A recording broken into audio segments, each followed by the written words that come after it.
স্বামী কয় কবি না কেন? কম হয় না, কবার তো চাই, কিন্তু আমার কথা কি শুনবেন? আচ্ছা কও, কি কবা কও?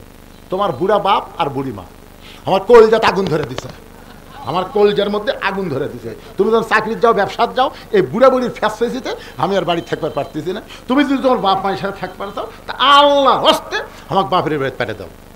আর যদি আমার সঙ্গে জান্নাতের সংসার করবার চাও, এই বুড়া বুড়ির বাদ দেওয়া লাগবি, অমা আড়াই না ইল্লাল বালাক। এখন তুমি কি করবা কও? আমার যা ওয়াজ আসলে তোমাকে শুনে দিলাম, এখন তোমার ওয়াজ।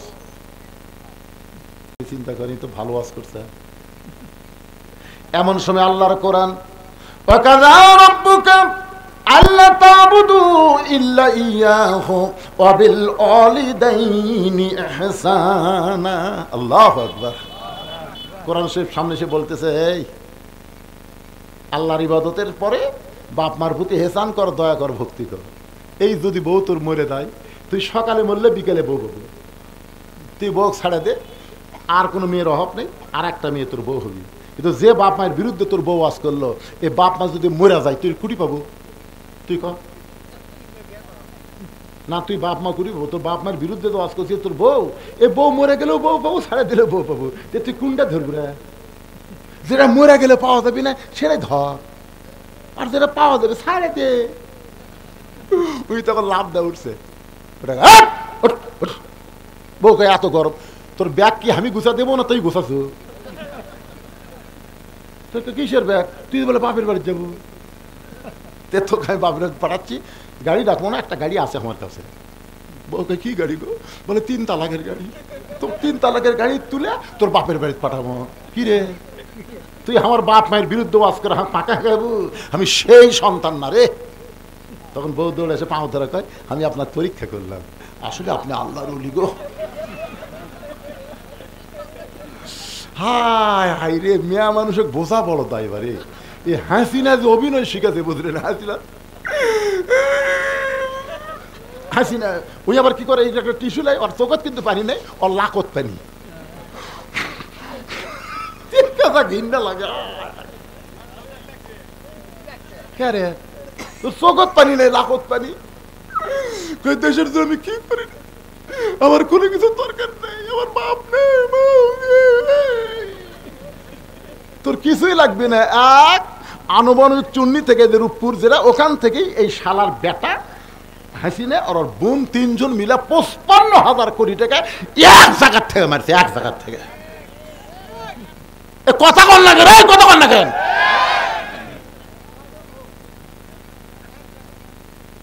মেয়ে মানুষের অভিনয় জানে না, জানে না, এদের জানে কি জানে না? আমার মা বোনের যারা পর্দার অন্তরে, এই জহুরা মানে কি মা, এইটা আপনাদের শোনানোর জন্য, আমার বাপ জানকে বোঝানোর জন্য বলতেছি। কি ভাই উঠলেন কে ভাই রে? আচ্ছা ঠিক আছে, আমি তো জানি এই মরত ওটার মরত।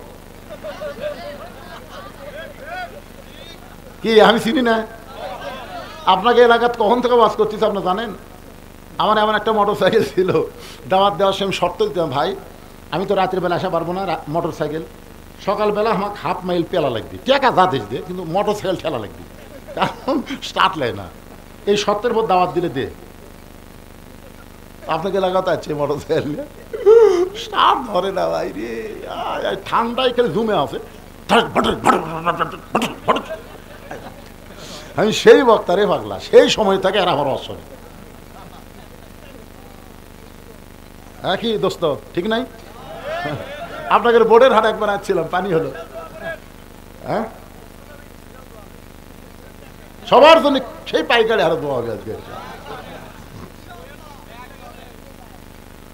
জোহরা মানেটাকে একটু মনোযোগ দিয়ে শোনেন। গভীর রাত্রে ফাতেমা স্বামীকে বুকের মধ্যে নিয়ে ছোট বাচ্চার মতন কাঁদতেছে। আলী বলে, ফাতেমা এই গভীর রাত্রে আমাকে বুকের মধ্যে নিয়ে কান্দার কারণ কি? ফাতেমা বলে, স্বামী গো, আল্লাহ তাআলা আমার দোয়া কবুল করছে। আলী মুস্কি মুস্কি হাসে, পাগলি নাকি? আল্লাহ তোমার দোয়া কবুল করেছে, শুকরিয়া তান আলহামদুলিল্লাহ বলে আল্লাহর কাছে খুশি হও। ফাতেমা বলে, স্বামী কি দোয়া আল্লাহ কবুল করছে, আপনি কি শুনবেন না? আলী বলে, না বললে কেমনে শুনবো? ফাতেমা বলে, স্বামী গো, আমি দোয়া করেছি আল্লাহ তাআলা পর্দার ভিতরে আমার মৃত্যু দিবে। আলী কয়, কি পাগলি রে, সারা জীবন যে পর্দা মানিছে সে তো পর্দার মধ্যে মৃত্যুবরণ করবে। মা খাদিজা বলেছে, আমার পেট থেকে যখন ফাতেমা জন্ম নিল আমি তখন তাকায় দেখি ফাতেমা তার ইজ্জতের উপরে দুইটা হাত দেয়া দুনিয়াতে ভূমিষ্ঠ হলো। ধরে কোন সুবহানাল্লাহ। আমি মা হইয়াও আমার মেয়ের ইজ্জত আমি কোনোদিনও দেখতে পারিনি। কি মনে করছেন ভাই? জোহরা মানিক, ও মায়েরা একটু মনোযোগ দিয়ে শুনবেন। আলী বলে, ফাতেমা সারা জীবন পর্দার মধ্যে থাকলা, পর্দার মধ্যেই মৃত্যু হবে, আল্লাহ তোমার দোয়া কবুল করেছে, তাহলে কান্দার কারণ কি? ফাতেমা বলে, স্বামীকে কান্দার কারণ হলো এই মৃত্যু কবে হবে আপনি কি শুনবেন না? আলী বলে, ফাতেমা মৃত্যুর খবর দুনিয়ার কেউ বলতে পারে না। ফাতেমা বলে, স্বামী গো, আল্লাহ পাক যদি আমাকে জানায় তাহলে কি জানতে পারবো না? আল্লাহ আমাকে জানাইছে আজকে গভীর রাত্রে ফাতেমার মৃত্যু হবে। গাছের গোড়া কাটলে গাছটা যেমন পড়ে যায়, হযরত আলী তেমনি পড়ে গেলেন ঘরের মাজায়। ফাতেমা মুচকি মুচকি হেসে স্বামীর মাথাখানা উরাতের উপরে নিয়ে কপালে একটা চুমাতে বলে, স্বামী গো, এমন করে আপনি কাঁদবেন না, এই দুনিয়া থাকার জায়গা না, আসলেই যাইতে হবে, আসলেই যাইতে হবে। যারা আমরা এখানে বসে আছি ভাই, আমরা যে যাবো এ ব্যাপারে কোনো সন্দেহ আছে? যখন কোনো সন্দেহ আছে? আসলেই যাইতে হবে আমার স্বামী। আমি গভীর রাত্রে বিদায় নেব, এই বিদায়ের আগে তিনটা জিনিস আপনার কাছে চাইবো, আপনি কি আমার দিবেন না? আলী কান্দের বলে, ফাতেমা রে, দুনিয়ার জীবনে গরিব ছিলাম বলে তুমি কিছুই চাইলে না, তুমি কিছুই চাও। রাসূল বলেছে, ফাতেমা তুমি যেন আমার আলীরে কষ্ট দিও না। ফাতেমা মাঝে মধ্যে বলতেন, বাবা আপনি আমার আলী কেন কম? রাসূল বলে, ফাতেমা তুই জানিস না মা, দুনিয়ার বহু ধনী যুবক তো বিয়ে করবার চাইছিল, আমি তাদের সঙ্গে তোকে বিয়ে দেবার চাইছিলাম, তাদের মধ্যে একজনকে বাছাই করে আমি বিয়ে দেবার চাইলাম, কিন্তু আমি দিবার চাইলে কি হবে রে ফাতেমা? আল্লাহ নিজে ঘটকালি করে এই আলী গরিবের সামনে তোর বিয়ে দিল। আমি সেদিন থেকে বুঝলাম আল্লাহ যাকে পছন্দ করছে সে তুইয়া মুইয়া মানুষ না, আল্লাহর পছন্দনীয়। তোর এখন সুবহানাল্লাহ। আলী কান্দের বলে, ফাতেমা দুনিয়ার জীবনে গরিব ছিলাম বলে তুমি কিছুই চাইলা না। একদিন গভীর রাত্রে হযরত আলী ঘুম থেকে চেতন পায়া দেখে হাসান হোসেন দুই ভাই ঘুম পাড়তেছে, কিন্তু ফাতেমা ঘরের মধ্যে নেই। আলীর মনের মধ্যে চিন্তা হলো, আমার সন্তান দুইটা ঘুম পাড়ে, আমিও ঘুম পাড়ে, আমাদের ঘুমের মধ্যে রাইকা ফাতেমা কোথায় গেল? দরজায় গিয়ে তাকায় দেখে মরুভূমির মধ্যে কালো চাদর মাথায় দিয়ে খুব জোরে জোরে ফাতেমা হাঁটতেছে। আলীর সন্দেহ হয়ে গেল, আমাদেরকে ঘুমের মধ্যে রাইকা আমার বউ ফাতেমা যাবে কোন জায়গায়? নিরাপদ দূরত্ব পিছনে বজায় রেখে হযরত আলী হাঁটতেছে, নবী যেই ঘরে ঘুমাই ওই ঘরে জানলার পাশে দাঁড়ায় ফাতেমা বলে, বাবা আজকে যদি আমার মা দুনিয়াতে জীবিত থাকতো, মায়ের কাছেই কথা বলতাম, কিন্তু মা খাদিজা দুনিয়া থেকে বিদায় নিতে, বাবা আমার দুঃখের কথা আমি কাকে বলবো? বাবা মেহেরবানি করে একটু দরজা খুলে দেন। আল্লাহ নবী যখন দরজা খুলে দেয় ওই সময় ফাতেমা ঘরের মধ্যে ঢুকলো। হযরত আলী দৌড়ে গিয়া জানলার কাছে কানটা লাগায় শুনতেছে, দেখি নবীর মেয়ের সাথে কি গল্প করে, আমার বিরুদ্ধে কোনো গল্প হয় কিনা। এইটা শোনার জন্য হযরত আলী যখন কানটা লাগায় দেয়, এমন সময় রাসূল বলে, ফাতেমা তুই একা একা কেন ঘরে ঢুকলি? মা আমার আলীকেও ঘরের মধ্যে নিয়ে আয়। ধরে কান সুবহানাল্লাহ। জানলার কাছে কান লাগায় কি আছে? এ কথা কান কি আছে?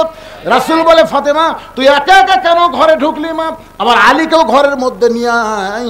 ফাতেমা কান্দের বলে, বাবা আমার স্বামী সারাদিন কলেমার দাওয়াত দিয়ে বেড়াইছে, মানুষকে কোরআনের শিক্ষা দিয়েছে, দুনিয়ার কাজকাম করতে গিয়ে শরীরটা ক্লান্ত হয়ে ঘুম পাড়তেছে। আমার হাসানও ঘুমায়, হোসেনও ঘুমায়, তাদের বাপও যখন ঘুমায়, ওই সুযোগ আমি একা একা আপনার কাছে আইছি। বাবা মেহেরবানি করে একটু বাতি জ্বলান, মেহেরবানি করে একটু বাতি জ্বলান। রাসূল বলে, ফাতেমা কি বলবি বল, বলা তাড়াতাড়ি চলে যা। ফাতেমা বলতেছে, বা বহুদিন বলেছি কিন্তু কাম হয় নাই, আজকে একটু বাতি জ্বলান, আমি একটু আপনাকে দেখাবার চাই। নবী যখন ঘরের মধ্যে বাতি জ্বলাইছে এমন সময় ফাতেমা দুইটা হাত নবীর দিকে বাড়ায় দেয়। ওই বাতির আলোতে নবী দেখতে পায় হাতের তালু আছে কিন্তু তালুর উপর চামড়া নাই, দুইটা হাত গোস্তের টুকরার মতন লাল দেখা যায়। সঙ্গে সঙ্গে নবী ঘরের কোনায়, আল্লাহ তোমার মেয়ে নাই, তোমার সন্তান নাই, তোমার বাপ নাই, তোমার মা নাই, কিন্তু আমি নবী আমার মেয়ে আজকে যে অবস্থায় দুইটা হাত আমার দেখাইছে, আল্লাহ কত ধনী বিয়ে করবার চাইছিল ফাতেমাকে, তুমি ঘটকালি করলা গরিব আলীর সাথে, আমার মেয়ের এই কষ্ট আমি কেমনে সইব আল্লাহ। এই কথা যখন নবী আল্লাহকে বলতেছে, এমন সময় ফাতেমা মাথায় ঘোমটা দিয়ে নবীর ঘর থেকে যখন বাইরে যায়, রাসূল বলে ফাতেমা আমি তোর বিরুদ্ধে কিছুই বলিনি মা, তুই কেন মাথায় ঘোমটা দিলি? ফাতেমা বলে বাবা আপনি কার বিরুদ্ধে বলেছেন? আপনি কি জানেন বাবা আল্লাহর পরে কাউকে যদি সেজদা দেওয়ার হুকুম থাকতো তাহলে আপনি বলেছেন মেয়েরা তার স্বামীকে সেজদা করবে। ওগো আল্লাহর নবী, এই কথা শোনার পরে ফাতেমা বিশ্বাস করেছি আল্লাহর পরে কেউ যদি ফাতেমার কাছে দামি হয় ওই মহান ব্যক্তি হলো তার স্বামী। আপনি স্বামীর বিরুদ্ধে কথা বলবেন আর আপনার সাহায্যের আমার দরকার নাই। এই বলে ফাতেমা যখন রওনা দেয় হযরত আলী পিছনে পিছনে দৌড়ে আর বলে ফাতেমা রে, দুনিয়ার জীবনে গরিব ছিলাম বলে তোমারে কিছুই দিবার পারিনি ফাতেমা, আজকে গভীর রাত্রে দুনিয়া থেকে বিদায় নিবা, এই বিদায়ের আগে তুমি কি চাও ফাতেমা? বলে আমার 1 নম্বর চাওয়া হলো আমাকে রাতের বেলায় আপনি দাফন করবেন, রাতের বেলায় মরবো, আর দিনের বেলা কবর দিবেন হবে না, আমার কবরের খবর মানুষ জানতে পারে, এই রাতের বেলায় আমাকে দাফন করা লাগবে। ওগো স্বামী, আমার 2 নম্বর চাওয়া হলো আমার কোনো জানাজার ব্যবস্থা করবেন না, রাতের বেলা দাফন করে আমার কোনো জানাজার ব্যবস্থা করবেন না। 3 নম্বর চাহিদা হলো আমার লাশটা কিন্তু খাটনিতে তুলবেন না, কারণ ফাতেমার খাটনি কান্দে নিবে 4 জন পুরুষ, এই দুনিয়াতে ফাতেমা খুঁজে পাইল না। যদি আজকে আমার বাবা দুনিয়াতে জীবিত থাকতো মরা মেয়ের লাশের খাটনি বাবা কান্দে নিবার পারত, কিন্তু আমার বাবা 6 মাস আগে দুনিয়া থেকে বিদায় নিয়েছে। আমার হাসান হোসেন এত ছোট, মায়ের খাটনি কান্দে নিবার পারবে না। আপনি যদি পারেন আমার লাশটা কান্দে করে নিয়ে ওই জান্নাতুল বাকির পূর্ব কোণায় সবুজ রঙের একটা বাতি জ্বলবে, ওই বাতি বরাবর ফাতেমাকে আপনি দাফন করে দেবেন। ওগো স্বামী, আমার কবর খুঁড়তে যদি আপনার কষ্ট হয়, আপনার একান্ত বন্ধু যদি কেউ থাকে দুনিয়ায় তারে বলবেন সে যেন ফাতেমার কবর খনন করে দেয়। হযরত আবু যর গিফারের কাছে গেল, ওই কবর খুঁড়তে খুঁড়তে আবু যর গিফারের কবর থেকে একটা শব্দ পায়, আবু যর গিফারের কবর ছেড়ে যখন পালায় গেছে এমন সময় হযরত আলী ফাতেমার লাশটা কাঁধে করে নিয়ে ওই জান্নাতুল বাকির পূর্ব কোণায় গিয়ে দেখে সবুজ রঙের একটা বাতি জ্বলতেছে, যেই বাতির কোনো তার নাই, যেই বাতির কোনো সুইচ নাই, বিনা তারে বিনা সুইচ আমার আল্লাহ তাআলা অটোমেটিক জ্বলায়া দিছে। ওই আলোতে কবরে দাফন করে হযরত আলী বলতেছে আল্লাহ এখনই বাড়িতে গেলে আমার চাইতে বড় বিপদে কেউ পড়বে না, কারণ হাসান হোসেন ঘুমের মধ্যে আছে, আর ঘুমের মধ্যে তার মা দুনিয়া থেকে বিদায় নিল, আর আমি দাফন করে এখন যদি বাড়িতে যাই আর হাসান হোসেন 2 ভাই যদি আমাকে ধরে বলে বাবা ও বাবা 6 মাস আগে নানা ফাঁকি দিয়ে চলে গেছে, মাত্র 6 মাস আগে নানা ফাঁকি দিয়ে চলে গেছে বাবা, আমাদের মা কোথায় গেল? ও বাবা, যেই মা রাতের বেলা আমাদের বুক থামলায় থামলায় ঘুমায় দিছে সেই দরদের মা কোথায় গেছে? আলী কান্দের বলে আল্লাহ রে, এখনই বাড়িতে গেলে হাসান হোসেন যদি জানতে চাই, আমি যদি বলি তোমাদের মা মারা গেছে, হাসান হোসেন যদি বলে বাবা কবর কোথায় দিলেন, আমরা কি 2 ভাই মায়ের কবরটা দেখতে পারবো না? আমি 2 ভাইকে যদি নিয়ে আসি আর কবরের পাশে যদি ওরা কান্দে কানতে কানতে যদি সকাল হয়ে যায় তাহলে মদিনার মানুষ জানতে পারবে হাসান হোসেন যেখানে কাঁদতেছে ওইখানে তাদের মায়ের কবর আছে। আল্লাহ, ফাতেমা বলেছে গোপন আমাকে দাফন করবেন, দূরের কোনো মানুষ যেন না জানে, আমি কি করব আল্লাহ? এই বলে হযরত আলী যখন কাঁদতেছে ওই অটোমেটিক বাতিটা আল্লাহ লিভায়া দিছে। বাতি যখন নিভে যায় হযরত আলী আফসালতে দেখতে পায় কয়েকটা পুরাতন কবর দেখা যায়, এইমাত্র ফাতেমার কবর দিয়েছে সেই কবর আর ওইখানে নাই। হযরত আলী পুরাতন কবরের মধ্যে ফাতেমার নতুন কবর খুঁজে পায় না, গোটা জান্নাতুল বাকি দৌড়ে আর বলে ফাতেমার কবর এখনই কবর দিলাম, সেই কবরটা গেল কোন জায়গায়? কে যেন বলে আলী রে, ফাতেমা পর্দানিশি, আমি আল্লাহ জহুরা ডিগ্রি দিয়া ফাতেমার কবরটাকে কিয়ামত পর্যন্ত পর্দা করে দিয়েছি। জহুরা মানে কি এইটা আমি আপনাদের বলবো। আর হযরত আলী ওই যে ছুরির মুখে একটা আয়াত পড়ে ফুঁক দিছে, ওই আয়াতটা আজকে আপনাদের সামনে বলবো, ওই আয়াত পড়ে আমল করবেন, দরজা খুলে ঘুম পাড়বেন, চোর ভুলেও আপনার বাড়ি ঢুকবে না। লাগবে না আয়াত? লাগবে না? লাগবে না? তো তাহলে শুনবেন না জহুরা মানে কি আর এই আয়াতটা কি? কারা কারা শুনবেন? আল্লাহকে একটু হাত দেখান তো দেখে। হাত নামান। লিমা তাকুলু মা লা তাফালুন। আপনারা কিন্তু শুনবার চাইছেন, এখন না শুনে যদি চলে যান, না না সব কি একটাই? এই ছেলেরা যদি কোরআনের মাহফিল করাতে আপনারা কি খুশি না বেজার? তাহলে আমি যদি আপনাদেরকে বলি যে এই ছেলেরা কোরআনের মাহফিল প্রতি বছর করুক, এটা যদি চান, তাহলে আপনাদের ভিতরে আল্লাহর 10টা বান্দা চাই, একটা কোরআন শরীফ দান করা লাগবে। একটা কোরআন মানে 500 টাকা দান করলেই একটা কোরআন দানের সওয়াব আল্লাহ আপনার আমল নামায় দিয়ে দিবে। এরকম 10 জন আল্লাহর বান্দা আপনাদের মধ্যে আছে, যেহেতু 500 টাকা দিয়ে একটা কোরআন দানের সওয়াব এই কোরআনের মাহফিলের জন্য আমি আল্লাহর কাছে পাওয়ার চাই। এই নিয়তে একটা আল্লাহর বান্দা দাঁড়ান তো, যেহেতু 500 টাকা দিব, লগত এটা কিন্তু কোরআন টাকা লগত হ্যাঁ, নাই লগত নাই। হ্যাঁ আসেন, এই দেখেন, আসেন বাবা আসেন। কি পাখরি?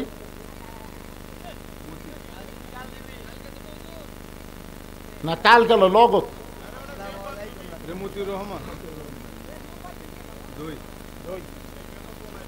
এই শোনেন শোনেন, কোনো দিকে কোনো সাইড কথা মারবেন না।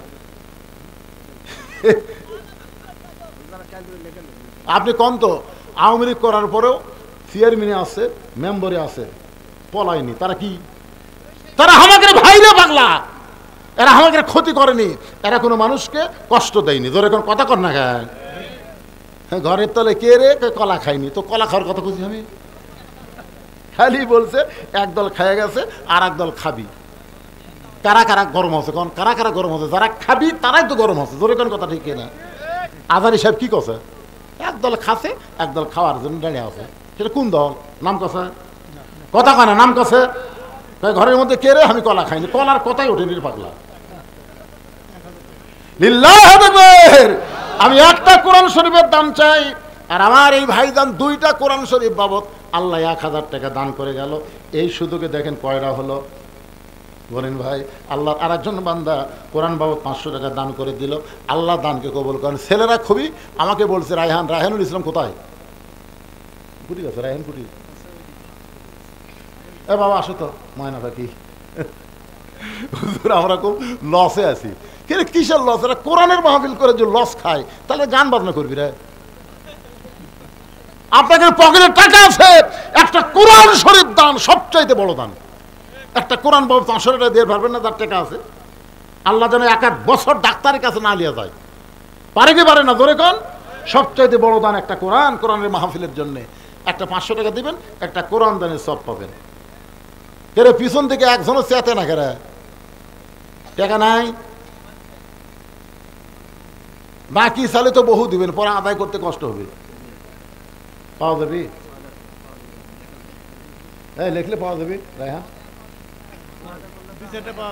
এই দে, এটা একটা তার মধ্যে লেখেন, এটা লেখেন। ওই দে, ওই ধরেন ধরেন ধরেন। আল্লাহর আরেকজন বান্দা কোরআন শরীফ বাবদ 500 টাকা ধরে বলেন মারহাবা। ওই দে, মাশাআল্লাহ। আস্তে, হ্যাঁ দেখে লিখছে লিল্লাহে তাকবীর। কে বলে নাই? এই সাইড থেকে চেতিছে রে, ওই ধারে একটাও নাই। আপনাকে কি বলছি? উঠা যাওয়া চলবি না, উঠে আসা যাবে না। আমি বলছি উঠা বাড়ির যাওয়া যাবে না। এটি উঠে আসলে ক্ষতি নাই তো, উঠে আসেন। হ্যাঁ আসেন আসেন আসেন। আল্লাহর একজন কোরআন শরীফ বাবদ 500 টাকা দান করলো। আল্লাহ দানকে কবুল করেন, আল্লাহুম্মা আমিন। এই যে এতগুলো আমন্ত্রিত অতিথির নাম দিছে, এরা দিছে কে বাবা? রায়হানুল ইসলাম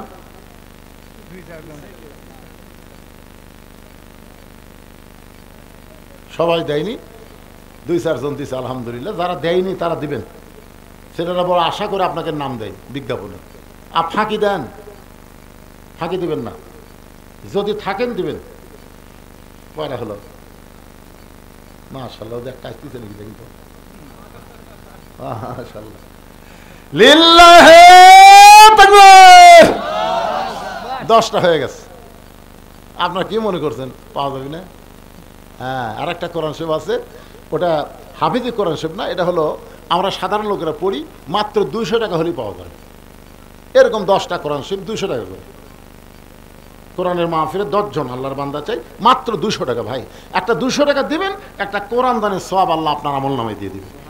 200 টাকা ভাই, 200 টাকা। বাপ মা কবরের কাছে ভাই, বাপ মার জন্য দান করে হুজুর, আর বাপ মা দুনিয়াতে নাই হুজুর, বাপ মার সম্পত্তি আমি খাচ্ছি হুজুর, আজকে বাপ মার জন্য 200 টাকা দিলাম, একটা কোরআনের সওয়াব যেন আল্লাহ আমার বাপ মার কবরে দিয়ে দেয়। মাশাআল্লাহ। আমি চাইলাম 200, দিয়ে গেল 500, হয়ে গেল 11। নিতে কোনো অসুবিধা নেই, কিন্তু 200 করে চাইছি।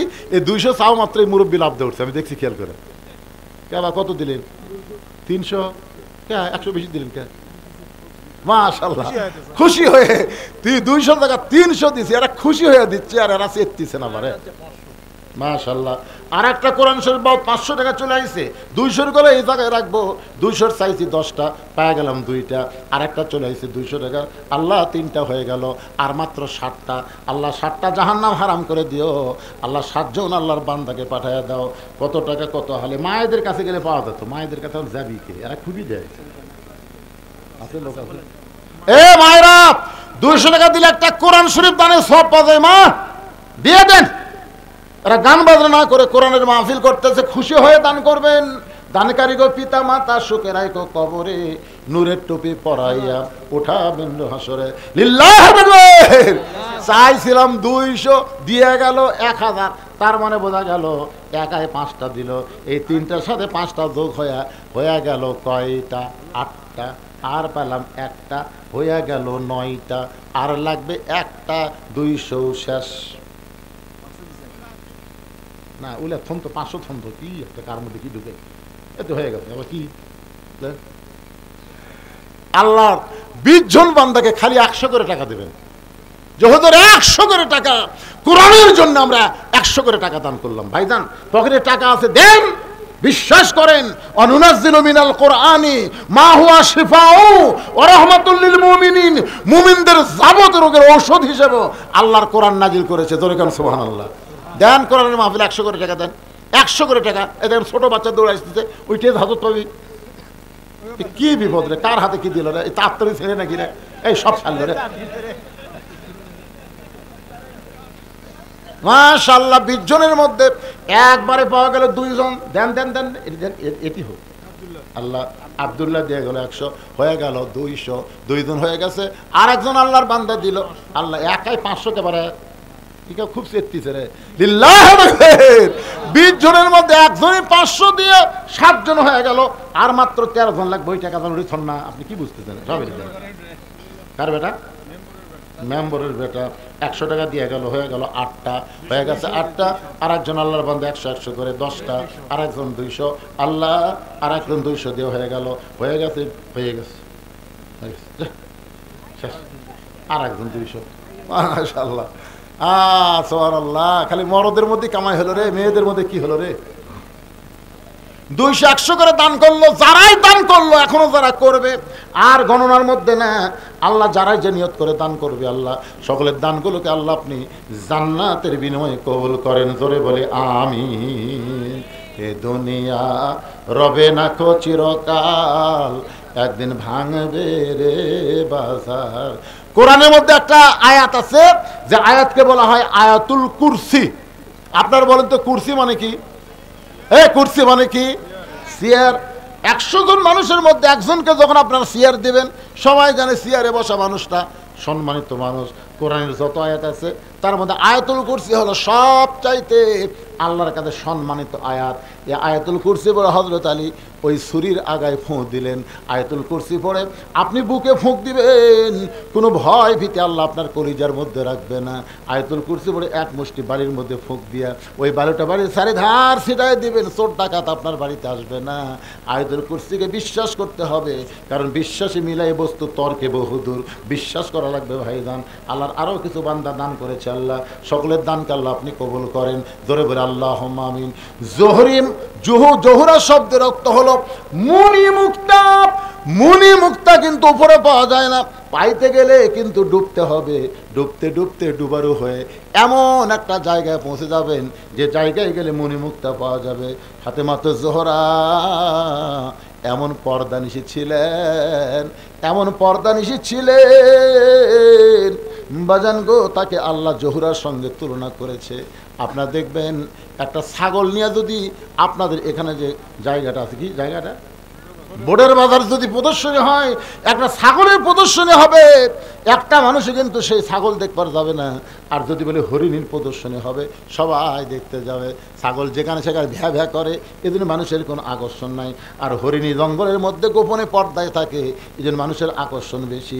মেয়েরা যত পর্দার মধ্যে থাকবে, আল্লাহর আইন পর্দাকে মেয়েরা যদি গ্রহণ করে নেয়, ওয়াকরনা ফি বুয়ুতিকুন্না ওয়ালা তাবাররাজনা তাবাররুজাল জাহিলিয়াতিল উলা। ও মায়েরা, আপনার যত গোপনে থাকবেন, পর্দার মধ্যে থাকবেন, এই জহুরার মতো আমল করবেন, আল্লাহ আপনাদের তত সম্মান বাড়া দিবে, মহারণা নগদ দিবে, একটা টাকাও ডিমান্ড নেবে না। ধরে কোন ঠিক কি না? আমাদের বাংলাদেশে মহারণায় বাকি, ডিমান্ড নগদ। আপনারা বলেন তো, যে বিয়াতে মহারণা বাকি ডিমান্ড লগত নেই, এই বিয়া হয়? কথা কয় না বারে। এই বিয়া যে মৌলবি পড়ায় তার কি হবে? মৌলবি জানে যে মহারণা সব বাকি, ডিমান্ড সবই লগত। এই বিয়ার যারা সাক্ষী হবি তার কি খবর কি? কথা কয় না। এই বিয়াতে যারা বরযাত্রী হবি তার কি খবর কি? একটা শোনেন, একটা খারাপ জিনিস উৎখাত করবার গেলে সর্বাত্মক সহযোগিতা বন্ধ করা লাগবে। জোরে কর কথা ঠিক কি না? প্রত্যেকটা হুজুরের আগে শোনা লাগবে, কে ভাই মহারণার খবর কি? তো মহারণা 1 লক্ষ টাকা নগদ, নাকফুল বাবদ 1000, আর ডিমান্ড 3 লাখ, সব নগদ। আপনি মৌলানা ওই বিয়া 300 টাকা না পেলে কি হবে? আপনি কবেন আমি পড়াবো না। যে মৌলবীর কাছে যাবি কয় না, মহারণার লগত দিয়ে ডিমান্ড নেওয়া চলবি না, আমি বিয়ে পড়াচ্ছি। যারা বরযাত্রী হবে তারা কয় কি খবরে, মহারণা দিব? কয় না ভাই, যাচ্ছি না, যা, তোর বিয়া না খালি কি হবে? আলু ভর্তাতে ভাত খামো, তেল লাইট দিয়ে ঘুম পারবো। ধরে কোন কথা ঠিক কি না? তোর সাথে বিয়েতে যে গোস্ত খায়া আমার 3 দিন খালি পায়খানা যাওয়া লাগবে, বারান লাগবে, ঢোকান লাগবে, বারান লাগবে কি? আজকাল বিয়ে সাথে খাওয়া ভালো, চিন্তা করে দেখেন। এই যে আপনাকে শিবগঞ্জের আলু ঘাটি খাচ্ছেন আপনারা, আমি তো জানি লিরালা গোস্তর বিয়ের সাজির মধ্যে আমাকে আলু ঘাটি সাপ একেবারে খাননি। আপনারা খাননি? বগুড়ার আলু ঘাটি ঢাকার বিক্রি হচ্ছে রে পাগলারা, আমরা সেই মরদ। এখন দই আর নাই, এখন আলু ঘাটি। আয় আয়, কি যে আলু স্বাদ ভাই, খালি অনেক আলুর মধ্যে একটা গোস্তের টুকরা বেলে বলে কি মধু খাচ্ছি রে। ও সুবহানাল্লাহ খান। আল্লাহ আজকের এই মাহফিলের বক্তা শ্রোতা সকলকে আল্লাহ কবুল করো। জোরে করো আমিন। আস্তাগফিরুল্লাহ রাব্বি মিন কুল্লি জামবি ওয়া তুবু ইলাইহি লা হাওলা ওয়ালা কুওয়াতা ইল্লা বিল্লাহিল আলিয়্যিল আযীম। আল্লাহুম্মা সাল্লি আলা মুহাম্মদ, আল্লাহুম্মা বারিক আলা মুহাম্মদ। সকলে হাত তুলে আল্লাহুম্মা আমিন।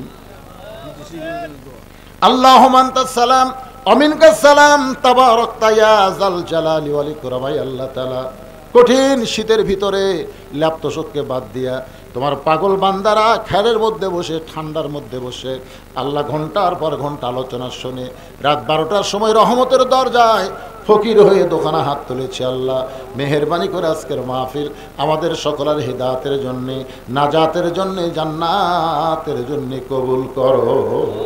এই মাহফিলের শুরু থেকে শেষ পর্যন্ত যত আলোচনা হয়েছে আল্লাহ, এর মধ্যে যদি ত্রুটি হয়, ভুল হয়, মাফ করে দাও। এর যা হাদিয়া মঞ্জুর করো। সোনার মদিনায় নবী পাকের রওজা মুবারকে আল্লাহ কবুল করে নাও। তামাম আম্বিয়ায়ে কেরাম, আসহাবে কেরাম, তাবিনী কেরাম, তাবিনী কেরাম, তামাম পৃথিবীর মাটির নিচে যত মুমিন মুমিনাত শুয়ে আছে আল্লাহ, সকলের আরওয়াহ ফরে হাদিয়া কবুল করো।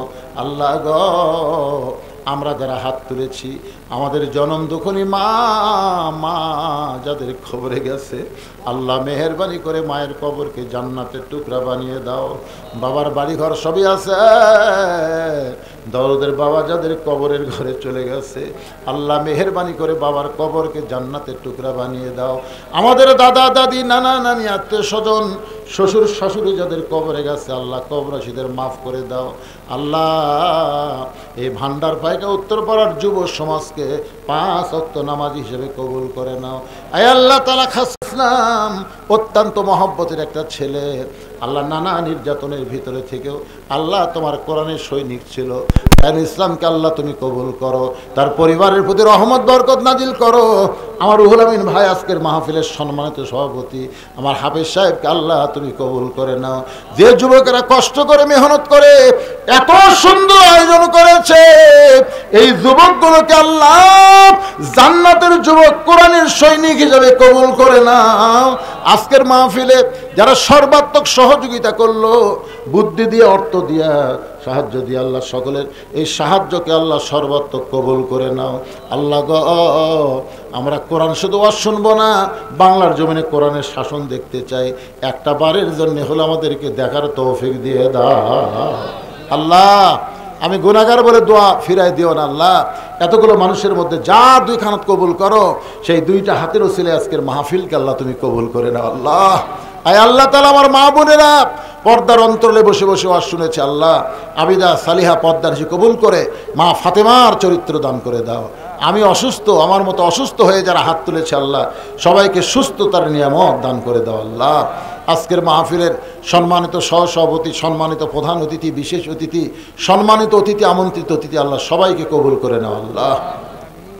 সুবহান রাব্বিকা রাব্বিল ইজ্জাতি আম্মা ইয়াসিফুন ওয়া সালামুন আলাল মুরসালিন ওয়ালহামদুলিল্লাহি রাব্বিল আলামিন। ওয়া যারা আখিরাতি কালিমাতুন ইনদাল মাউতি সকলে পড়েন লা ইলাহা ইল্লাল্লাহু মুহাম্মাদুর রাসূলুল্লাহ।